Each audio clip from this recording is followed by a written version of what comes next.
Hey, Kindred. In today's episode, I'm talking with Cindy Allen-Stuckey, who shares invaluable insights about finding your God-defined purpose, aligning your passions and talents, making small corrective shifts, and transforming your midlife journey. Join us as we explore the power of self-reflection, embracing your spiritual gifts, and reclaiming your life's direction. So grab a cup of inspiration because today's conversation will guide you toward your next yes in your career. Are you in a new season of your life? Are you stuck and searching for clarity so you can make a career change? Do you just need the courage to switch careers? Are you ready to follow God's plan for your career? Welcome to Choose Your Next Yes. Hi, Kindred. I'm Mel, a career transition coach, mom of grown-ups, coffee lover, and God girl. I've had a lot of big life changes, and I haven't always been clear about God's plan for me. This led to stress and anxiety and a lack of clarity and courage to make a career move. I finally started listening to God's voice to find clarity and peace and stopped being scared to make a move and achieve my career transition goals. Now, my mission is to help you learn to listen to God's voice and know when to say yes to the career you've always wanted and no to everything else. Let me show you how to clarify your purpose and find courage to pursue your personal and professional goals in your midlife and beyond. Throw down your self-doubt, dust off your dreams, Kindred. It's time to reset and refine and reclaim the woman you once aspired to be.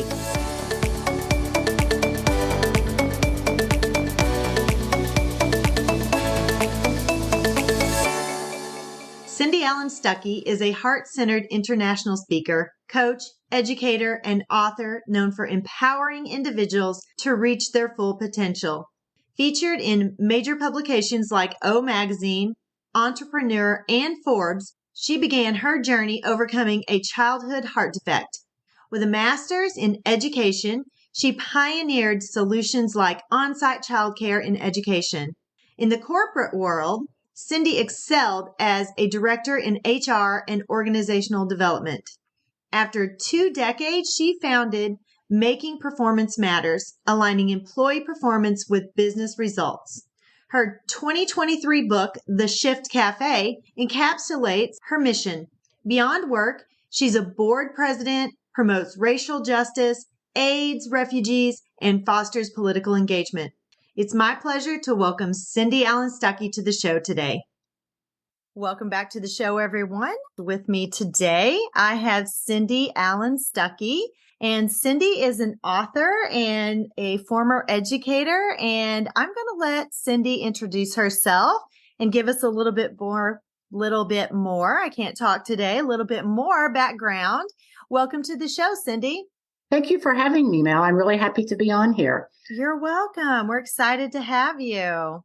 Thank you. So you've mentioned a couple of things that I am. I'm a speaker, coach, educator, and author. My mission has always been to serve people determined to create positive shifts in their life, one little shift at a time. Yes. And when I talk about shift, imagine an ocean liner moving along, and it needs to shift 1 degree. Mm-hmm. So tiny, it hardly seems like it's anything at all. But over time, it really starts making a difference. Yes. And make other shifts and other shifts. So that's really how I define shift. Wonderful. Wonderful. And yeah, you're right. It does make a big difference as you go along. A little tiny shift every day will make a huge difference in the end, for sure. Yes, exactly. And I started out as an educator. You had mentioned educator. Mm-hmm. I taught first grade, loved it at the time, but also knew that when I had children that I was not going to be able to do both. Went through kind of an early midlife crisis, went through a divorce, and I had a 2.5-year-old and I wasn't working. And one of the many times in my life when it's, okay, now what am I going to do when I grow up? Right. At that time, had enough keyboarding skills to actually work in a small office because the day that I transferred the very last of my money from savings into checking, and it's called there's no more, I have to do something right now. Right. Shift. Yes. So, worked in a small office, and from there really started thinking about okay, so I have this education. I have 2 education degrees, a bachelor's and a master's. What am I going to do with them? So I was very fortunate. I had someone that I worked with that said, I think you need to go over here and talk to this person. So I met with this person, and lo and behold, I told her, I said, I feel like I have these worthless education degrees in the real world. And after I was done talking with her, I found out that she was the senior VP of a global manufacturing organization that happens to have its headquarters here. I'm in Indiana. And so she said, may I redo your resume? I said, sure. And she said, I want to make it more business-like, because obviously it was very education-wise.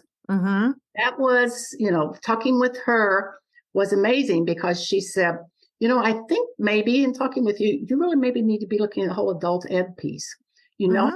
Learn the education degree. You know how people learn. You know how to talk behavior. You have some business pieces here. So I'm very good at following directions. We had a community college, and then we have a branch of Indiana University here where I live. So I started applying for jobs, and ended up, because of my background, so I had the education piece, which they really wanted in the community college, obviously.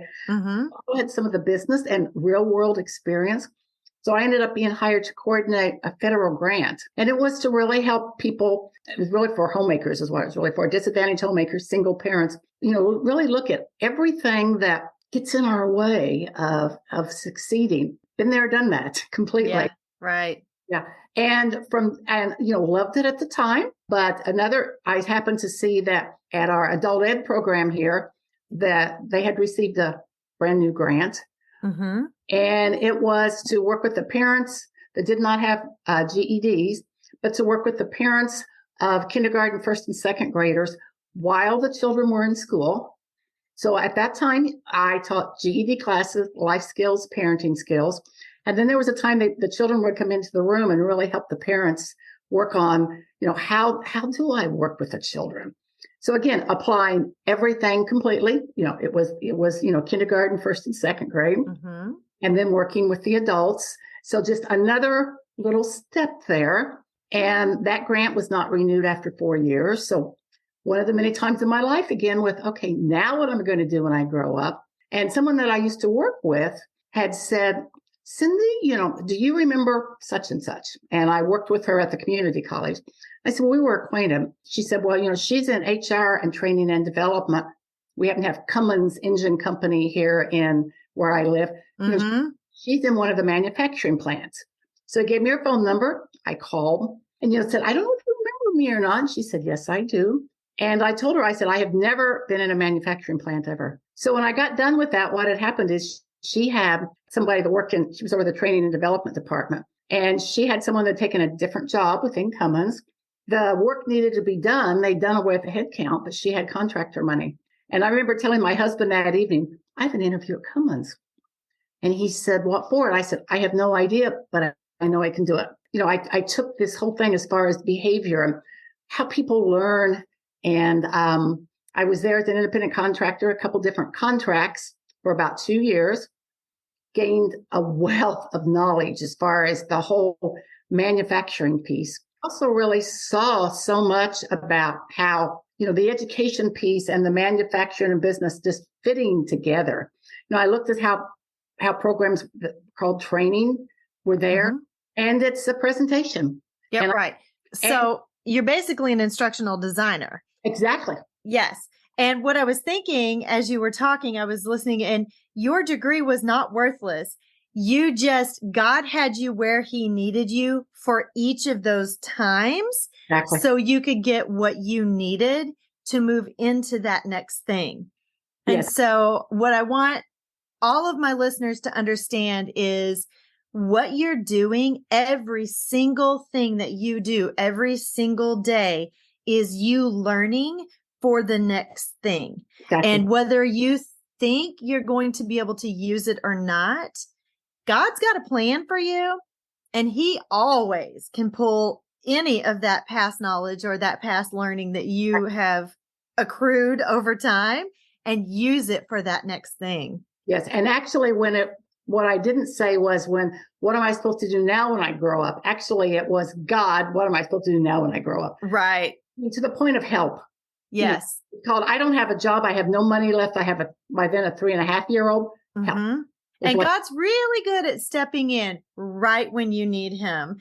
And he gives you all of this time to grow, and getting to that point where it's like at the 11th hour is when you have to have the most faith that he's going to show you that next step. What is that next step? And so that has been my message this past 2 weeks. What is that one next thing that you need to do and take action on? Exactly. And it's also being willing to put yourself out there a little bit. Mm-hmm. Exactly. I had several people that said, I think you ought to talk to, and it would have been real easy to think, oh, I don't want to. But it's taking that very tiny step to put myself out there, because I have, that love me and care about me. And they're saying, Cindy, I think this is somebody you need to talk to. And that's just happened so much of the time and all the time in my life. Yes. So let's make a little bit of a shift. So you did all of that, and then you are also an author as well, correct? Yes. So tell us about that, because that, of course, in the education world, everybody wants to write a book. And we have a lot of great knowledge coming from our educators that can translate into written material to help someone else. And you did that. So tell us about that. Well, after I was at 3 different global manufacturing organizations and ended up being the director of organizational development, training development in one of the German companies, I was the first female ever to director level position. Mm-hmm. And it was one of these, I need to be able to take my skills. I need to be able to take what I know other places. So I left my wonderful full-time job and started my own company, Making Performance Matter, working with organizations. But I just had so many people throughout my lifetime saying, Cindy, you should write a book. I kept saying, I don't know what I would be writing on. So I happened to be in a virtual mastermind group with a lady from England. I found out that she is a former educator and was planning to work on her PhD. So after one of our virtual mastermind classes, I asked her to stay online.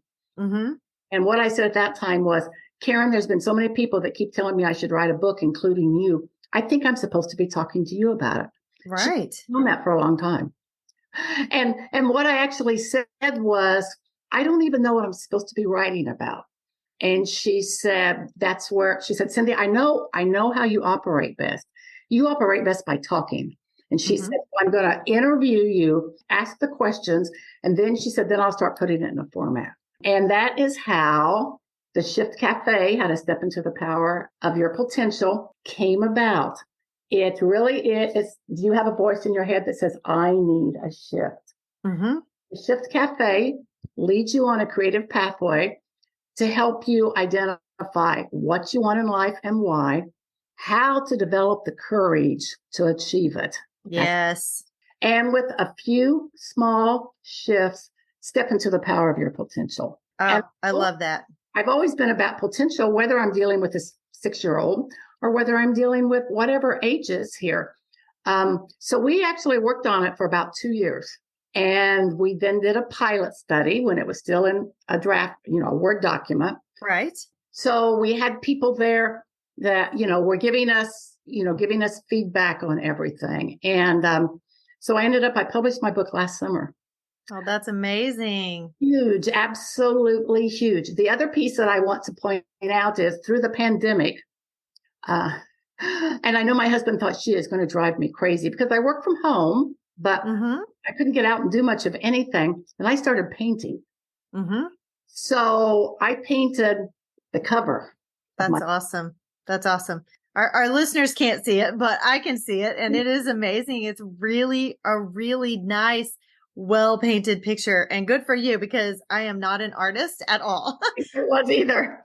I'm crafty. I'm not artsy. But what I wanted in there was, I wanted to talk about behavior.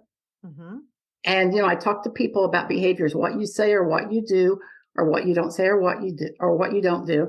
And I wanted to look at behavior change. So this is really broken down in little steps. Our our chapters are called SIPs because we're at the Shift Café. Right.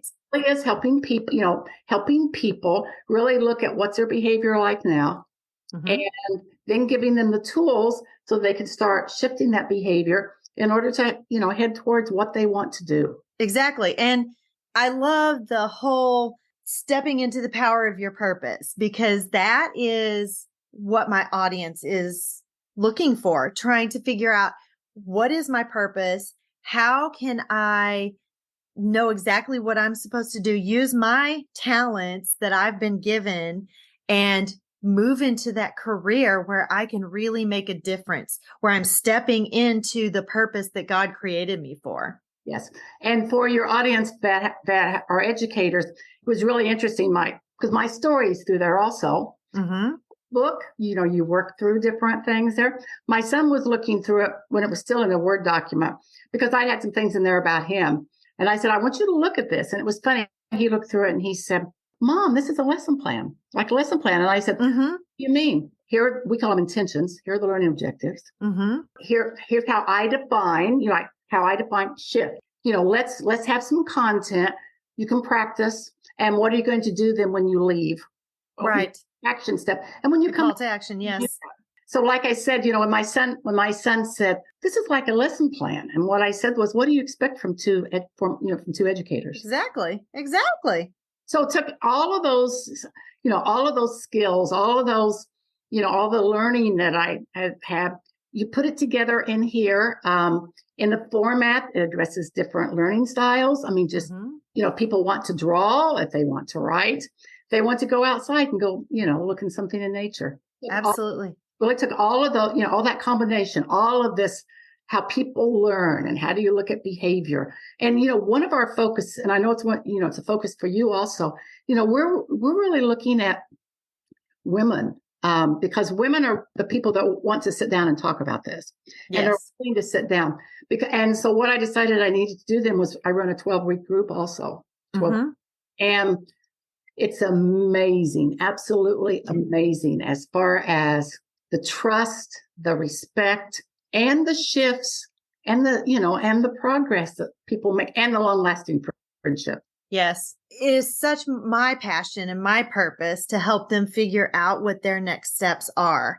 And I know that that's where God wants me at this moment. And I love hearing how you are also taking what you have learned and where you were at, and you turn that into a purpose to help other people as well. And it doesn't matter if because I don't know if all of my listeners know, but they're going to now, that I have 2 podcasts. I have Empowered Educator for teachers who are ready to transition from the classroom into a leadership position. But I also have Choose Your Next Yes, which is for midlife women who are ready. They're empty nesters, or going to be empty nesters, and they're ready to step into a career transition as well. So it doesn't matter who my audience is. This is relevant for both sets of my audiences. So I love it. And give me some last words of wisdom, no matter if it's the educator group or my midlife women.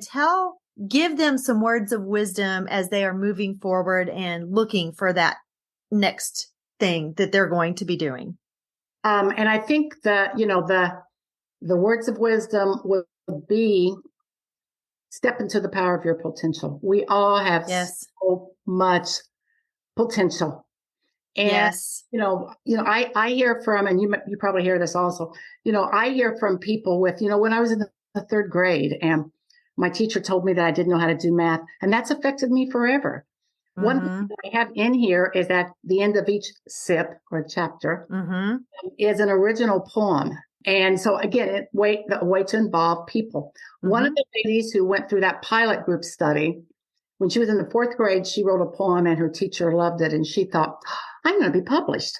She has 4 poems in here. Wow, that's amazing. So we all have so much potential. Yes. And it's taking that step, tiny step. Yes. And that's it. If you don't make a move, if you don't take action, it's just potential energy.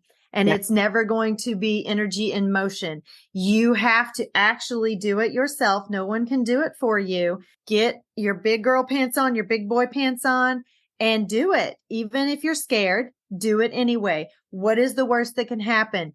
It doesn't work out. Well, if you don't even try, it's not going to work out anyway. So at least you tried. If you don't succeed, you know what not to do. You can adjust. You can course correct. You can make that little tweak.